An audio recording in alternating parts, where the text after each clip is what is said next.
Such a powerful song from Michael Jackson, Heal the World.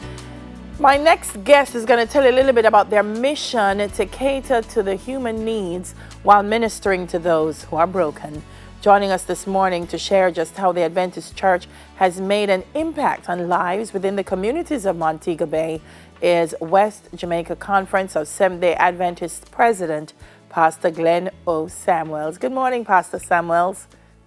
Good morning, Delia. Good to be with you this morning, and good to be with Neville, although I have a bone to pick with Neville just now. Well, don't worry, I'm going to allow you to pick the bone before you go this morning. Well, Neville, Pastor, have a bone to pick with you. That's a serious thing. Pastor, we were just, listening to the words of that song, Healing the World, and that individually we can make a difference. And you're making such a big difference in Montego Bay. Can you share with us some of the work that many don't know, but that you have been doing? I know in terms of the way you've been doing homes in Montego Bay. Yes. Thank you for that opportunity, and good morning to you and all our viewers. Real church takes place after you've left the building called church. And that's our commitment. Of course, a lot of people know about our opening our arms, our hearts, and our doors to the Cornwall General Hospital. But apart from that, there are a lot of needs around, and you just have to open your eyes and see them. So we are involved in a youth mentorship program that we have been intensifying since violence really mushroomed to an extent in Montego Bay never seen before from 2017. In addition to that, we look at people's needs. And I went out visiting one day in the parish of my birth and taking some food stuff to folk. And I came across this home where 5 family members lived in one small space.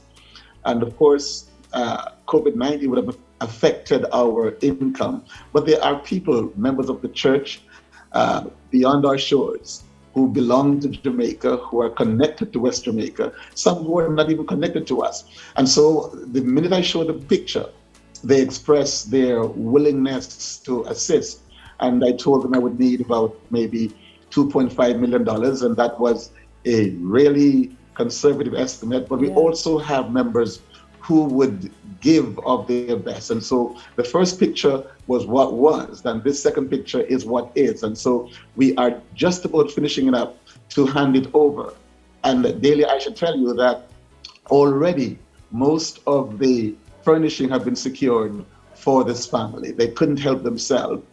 And our connection with God has both vertical and horizontal implications. People will not care how much you know until they know how much you care.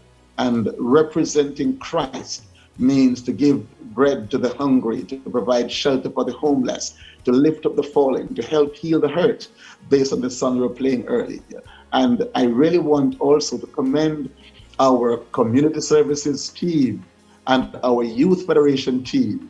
A number of the projects have been handled by various sectors in the church. We have the family ministries, and they, Pastor Thompson, along with the tradesmen from Hanover and Westmoreland, took a day to build a house for some needy person. The Federation president, led by Charlene Watt-Hines, and her team did a fantastic job. And so this project is handled by the Community Service Department that I have the honor of leading. Pastor James Sunlin, that picture you're looking at, and his team also constructed a home for a brother who really was in need.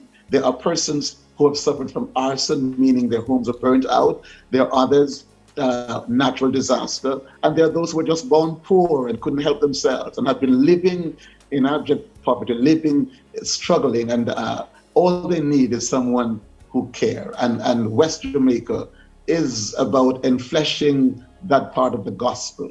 That's Charlene there doing carpentry work, and she's a teacher. I'm not sure who taught her carpentry, but that's our Federation President of St. James. Our young people are fired up. Yes.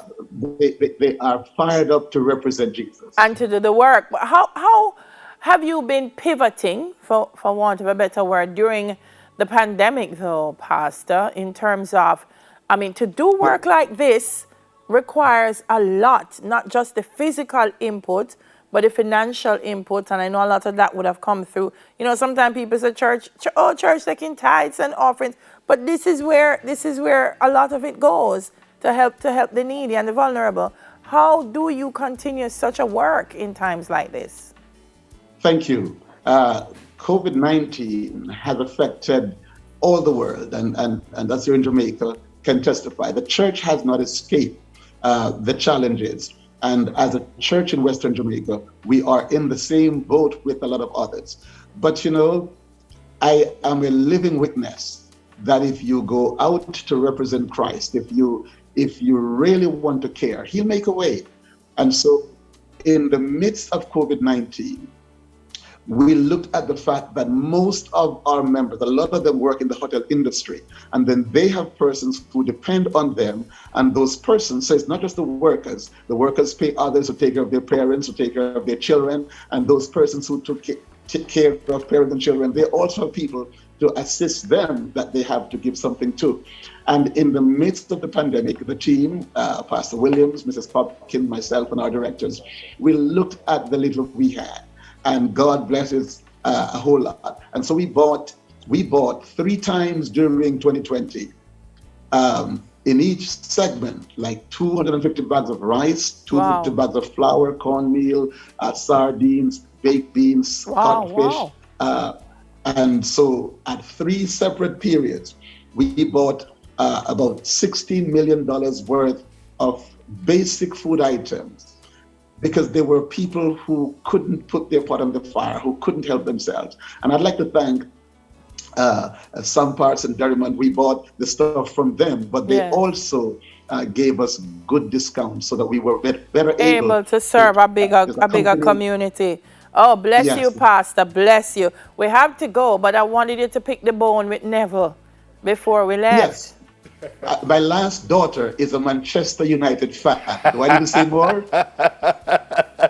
Tell her. In order that I can rightly represent my daughter, I have to tell her that I took side with Dahlia against Neville. Tell her hi for me, please, sir.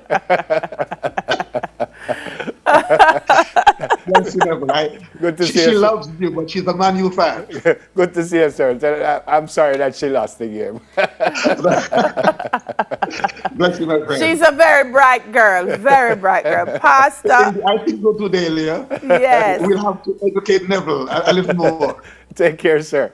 We have to go, sir, but bless you and your church family for the work that you continue to do and for all the lives that you have touched. Blessings to you with the teamwork. All right. Thank you so much. Take care, sir. That was Pastor Glenn O. Samuels, West Jamaica Conference of Seventh-day Adventist President. I mean, did you see the photos? Amazing. Up next, we take Professor Jermaine McAlpin's SOWN in Tears, Reflection of Grief and Loss, off the shelf. We'll be right back.